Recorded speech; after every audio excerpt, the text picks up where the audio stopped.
We also know incident reports from J.P. Miller, and you can guess who the other person is. I don't have to tell you. You're smart. On March 6, 2016, the victim reported that the offender constantly stalks and harasses her. The victim said the offender is her redacted, and since their breakup, the offender will not leave the victim alone. The victim said the offender comes to her job, her new church, and very often to her home. The victim says the offender uses redacted for an excuse to see her, and the victim feels sure the offender comes to her home when she is not there. Several months ago, the victim's front yard, the victim was at home at this time. Several months ago, a reporting officer responded to the victim's residence at the request of her father, who stated the offender was laying in the victim's front yard. The victim was not home at the time.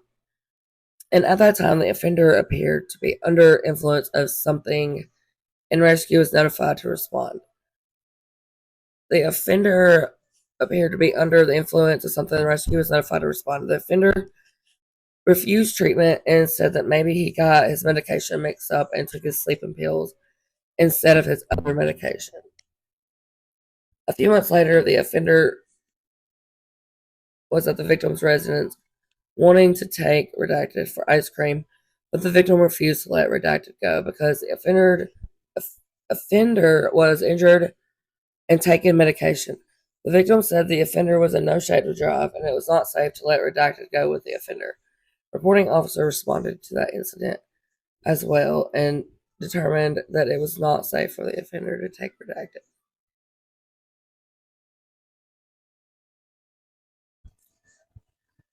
Stand up guy, I tell you. So that's crazy. I'm not gonna say. This one says the victim said since those prior incidents that there have been many more, such as the offender coming to the victim's new job, bringing blank with him when he has visitation, and telling the victim blank redacted, bringing redacted with him when he has visitation, and telling the victim redacted want to see her. The victim has custody of redacted and is with them most of the time. The victim said she has chose a new church separate from the offender, redacted, whatever that is. And since she has chosen a new church, she says the offender has gone to her church and asked the counselor for counseling.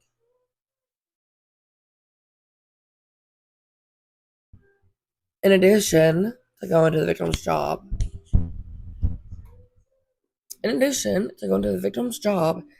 in church, the victim said the offender texts and calls her constantly and has been begging the victim to spend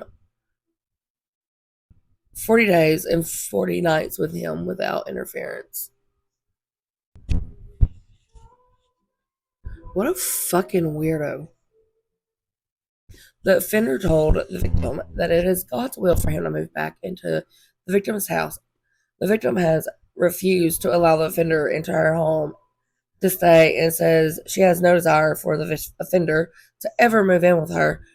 Within the past month, the victim said the offender has moved into a house directly across the pond and in front of the victim's house. Since the offender has moved across the pond from the victim said the offender will call or text and tell the victim that he sees her when she leaves and comes home. And the offender also lets the victim know when he sees the victim has company.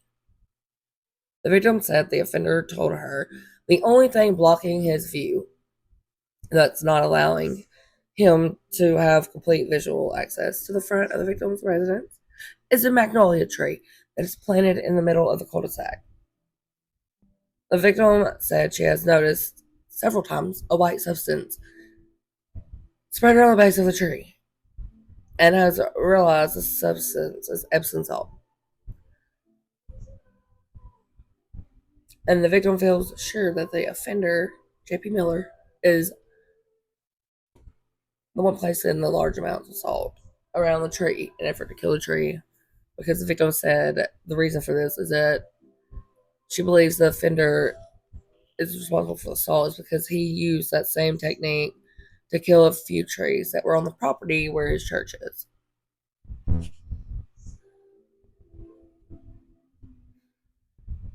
The victim has recently had a video surveillance system placed on her residence and said she would advise reporting officer of any video evidence of the offender stalking around her residence or intentionally causing damage to the large tree. The tree is homeowners association property, he says. The victim said the offender's reason for wanting to destroy the tree is so he can fully see the front of the victim's house, the victim's residence. And the victim said she does not feel physically threatened by the offender, but she does feel like the offender is stalking her and harassing her nonstop.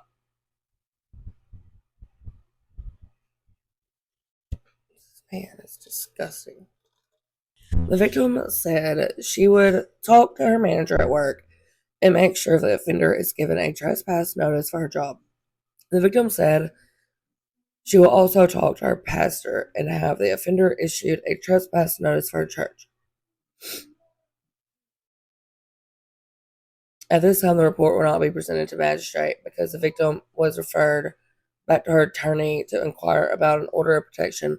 The victim was told to notify law enforcement again if the harassment and stalking continued and if the offender refused to obey future trespass notices. At this time, there's no further information to report.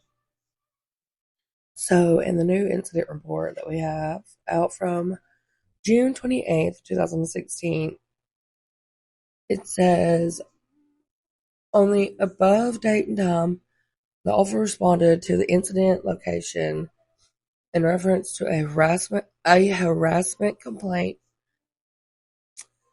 The RO met with the victim, who states blank was separated for a year and going through divorce, has been using a green laser to shine into her residence.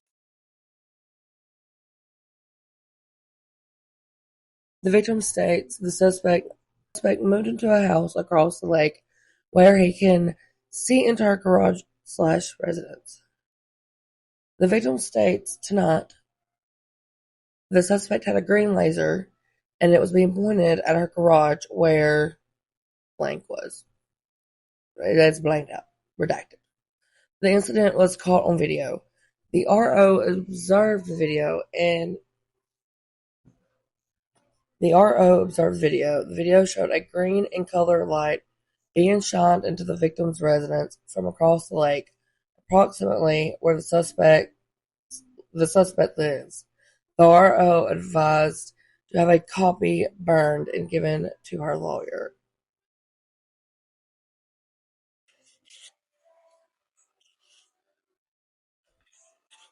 What the fuck?